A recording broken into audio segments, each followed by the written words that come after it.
Well, as we listen to this gospel passage today, we know that the Pharisees have come from Jerusalem for one purpose. They come to trap Jesus because he threatened to undermine their power over the people. And so they had been watching him all day, but they couldn't find anything wrong with him. So they started to watch that group of people who no longer listened to them, but were now following him. And finally they saw a few of his followers violating a religious law, eating without having first washed their hands. Why didn't he condemn them, they wondered. And so they attacked Jesus, falsely claiming to do so in the name of God's law. They were not appealing to the religious law out of love for God, but for one purpose only, and that was to trap Jesus so they could eventually kill him.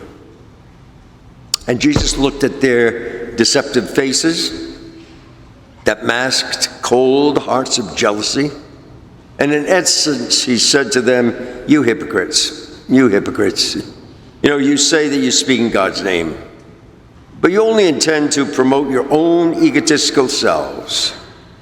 And your evil intentions, they come from the deep recesses of your hearts. Now notice that Jesus did not say that the religious law of purifying the hands before meals should be abolished. Didn't say that at all. But he did say that people can use their twisted sense of religious righteousness to make the lives of others miserable, leaving them downhearted, leaving them feeling dejected. Now, my friends, the words of Jesus are really a wake-up call for anyone who judges the actions of others just to pump up their own sense of religious righteousness. They are like the Pharisees, true hypocrites, because they judge the hearts of people by human standards, not by God's.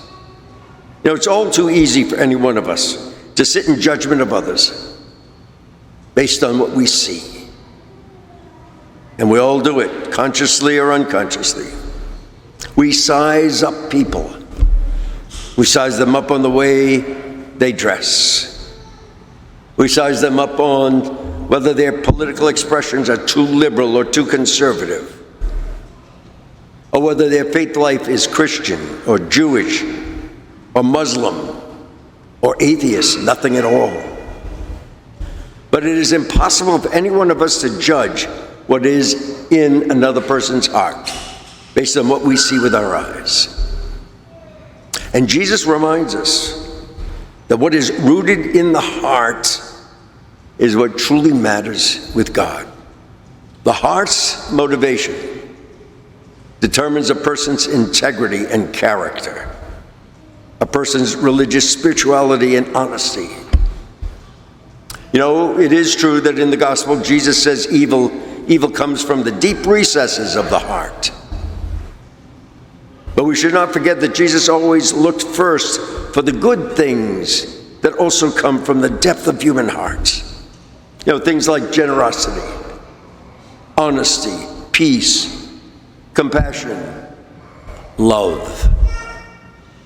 You know, what might our world look like if we just stopped judging others by what we see with our eyes and committed ourselves to searching for goodness and kindness in each other, just as Jesus did? What might happen? Well, nations might begin to acknowledge that peace and justice is so much more important than territorial boundaries. Racial and religious hatreds might dissolve into the realization and the truth that each and every one of us is God's children. And one of us might also believe, or all of us might also believe, that every single one of us created to reflect God's image and God's likeness. Family relationships might grow stronger, more supportive, and more loving. And as a church, as a church, we might be awakened to the reality that the diversity of our giftedness outweighs all of our differences, and that these differences need not be a threat to our unity, to our oneness in Jesus Christ. In the gospel today, Jesus makes it very clear that religion isn't something we do at certain times or on certain days. Religion is not simply saying certain prayers or performing certain rituals. Religion is a thing of the heart. It's a thing of the heart called love. Love of God. Love of one another. And yes, love of self. My friends, we cannot come together in this church to worship God and then turn around and condemn one another on the basis of what we see with our eyes. What really matters is what is rooted within the human heart. We need to keep that in mind. You know, perhaps we can't fully break the very human habit of making rash judgments of others by what we see on the outside. But we can try, and try again, and again, and again, to look first in the heart of another person, searching for the signs of goodness, honesty, and sincerity that just might be rooted there. I mean, after all, isn't that the way in which we would want others to look at us, my friends? God's way, with understanding, with compassion, and with love.